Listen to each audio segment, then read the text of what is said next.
The Newcomer, page 112. Lois Terry's ex-toilet matrix received the computer codes from Nancy, Venice's private runner. The computer codes came from the Circle, a worldwide organization of commoners and elite sympathizers who were to chaperone in the end times. The code was stamped into the clear plastic wrapping that had been on the bottle of Venice's body makeup, which Nancy had retrieved from the elixir. The code consisted of 3 numbers, 3, 6, and 9. One of these numbers would be entered into the computer network that kept the world's distaffs in systematic order. The number was to alert the sympathizers within the castles as to the status of the revolution. The number 3 was to be introduced today. It told all members to stand by for further instruction. Whenever it appeared, no matter what stage the plan was in, the recipients would know to stop what they were doing and to stand by.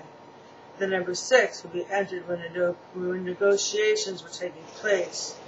It could be replaced by the number 3 or 9, 9 being the number of emergency, telling the Circle to prepare for battle.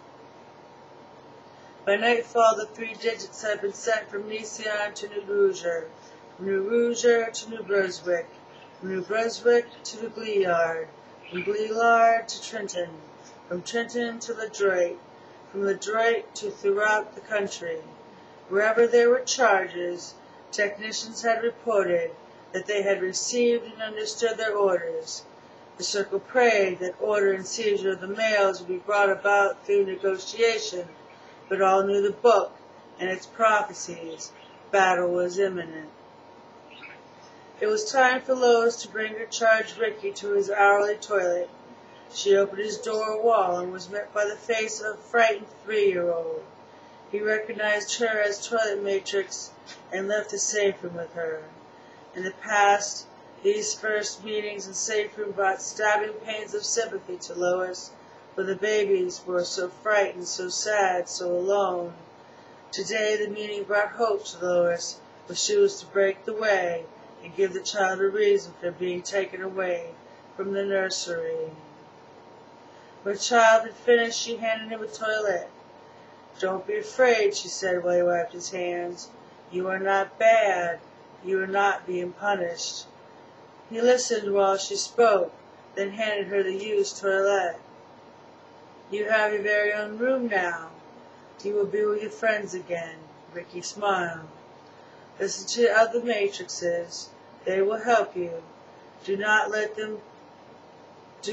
tell them what I said to you. Do you understand?" The charged thought, then nodded. "I will come for you when it's time for you to be with your friends." Ricky smiled again. "Do not tell the matrices what I have said." The boy placed his finger to his lips. Lois was relieved. "The matrices will tell you not to keep a shh." The charge frowned. "Do not be afraid. This is not a shush. This is a promise." Ricky smiled. The other serving matrices of the Circle would not have it as easy as Lois did. Hers was a young charge, in the midst of turmoil created by being ripped from his nursery without explanation. Other charges would be in various stages of development. Some would already be corrupted by the constant conditioning of the way. Their brainwashed minds would be harder to convince, if they could be convinced at all. Some Circle matrices wouldn't even try to explain to their charges, but would simply take them when the time came.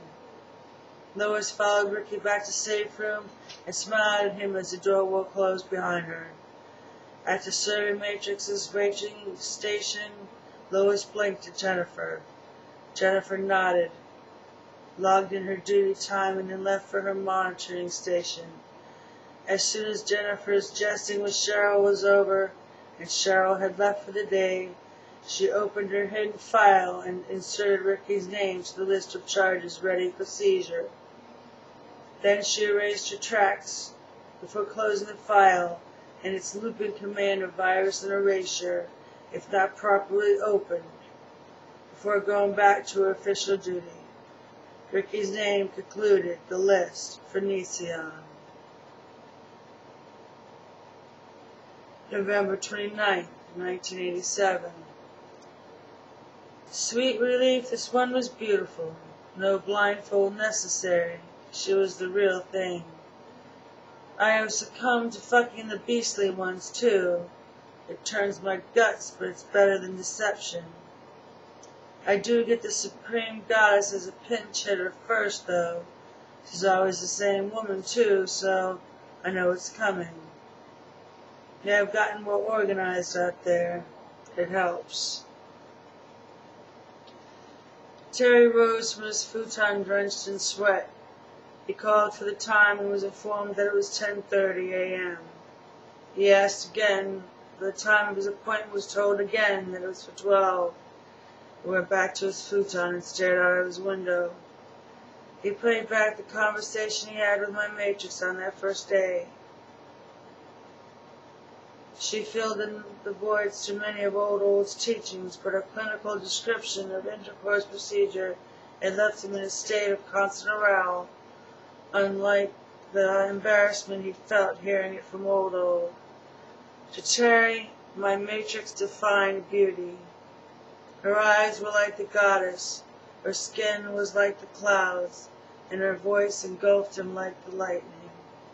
The niece was like his picture window, yet so much more, where he could touch her and be touched by her. They spent long hours in the garden, walking, talking, and lying in the grass while being warmed by the goddess, or wrestling in the cool dew or dusk. His new sensation of breathing fragrance was perfected there, the scent of the earth and of my matrix's lips. He visualized their first kiss. It was a week after the initial interview. Every lunch since then had been spent in the garden, as long as the rain didn't spoil their plans. It was an extremely hot day when their lips first met. The goddess shone in full measure as there were no clouds to block her view. The niece had just dismissed the lunch matrix with the debris of their meal. Her eyes met Terry's, holding his gaze as she spoke with the goddess's rays in his hair. Then she spoke to him in a whisper. Terry, she blew his name. Yes, my matrix. Don't be frightened, she said while moving closer. I won't, he said, feeling her body as though they were still an arm's reach away. She moved in even closer until his face was a breath from hers. Taking the wine that she exhaled from her lips to make Terry dizzy, causing him to close his eyes.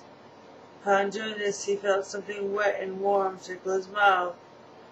When he opened his eyes to find the niece's mouth on his, the touch sent an erection throughout his being. As she moved away, he became desperate for more, closing his eyes to relive the encounter. His burning lips fought back a smile of relief when he felt hers upon his again. She lingered there this time, gently flicking a path around his mouth with her tongue, before ending her touch with a light kiss.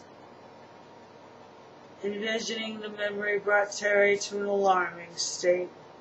He got up to pace his temp room and then went over to the shelf to wash his face with a cold toilet. He returned to his cushions, propping them into a chair before settling in to stare out his window. He noted the game had begun to trickle down his window. Having not indulged for it in a while brought back renewed interest, so he chose his contestant and raced it to the frame. The game busied his mind for a while, giving his tortured body a chance to relax. By the time the boredom set in and he was hungry, he didn't dare look at the lunch matrix when she entered his room. When Mandy returned to retrieve his empty tray, a voice entered his room. Terry, it called. Yes. The shower matrix will not come for you today. The fetching matrix will be there soon to take you to the clinic. Question, he called. Yes, Terry. What time is it? The monitor rolled her eyes. "It's 11:30, she said, wishing that Lenise hadn't taught Terry how to tell time.